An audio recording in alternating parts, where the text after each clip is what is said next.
পবিত্র মাহে রমজান উপলক্ষে বিশিষ্টজনদের সম্মানে পাগলাপীর প্রেস ক্লাব রংপুরের উদ্যোগে এক দোয়া ও ইফতার মাহফিল অনুষ্ঠিত হয়েছে।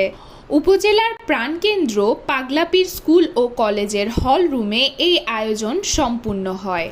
অনুষ্ঠানে প্রধান অতিথি হিসেবে উপস্থিত থেকে গুরুত্বপূর্ণ বক্তব্য প্রদান করেন সদর উপজেলার সাবেক চেয়ারম্যান এবং হরিদেবপুর ইউনিয়নের দুবার নির্বাচিত সাবেক চেয়ারম্যান মোহাম্মদ ইকবাল হোসেন। এতে বিশেষ অতিথি হিসেবে উপস্থিত ছিলেন আশিকুজ্জামান মিঠু, শুভা এগ্রো ফার্মের স্বত্বাধিকারী আব্দুল রউফ সরকার দুদু, পাগলাপীর নাগরিক কমিটির সাধারণ সম্পাদক ও বিশিষ্ট ব্যবসায়ী আব্দুল হক, বিশিষ্ট ব্যবসায়ী ও সমাজসেবক বাদশা মিয়া, বিশিষ্ট ইলেকট্রিশিয়ান মশিউর রহমান।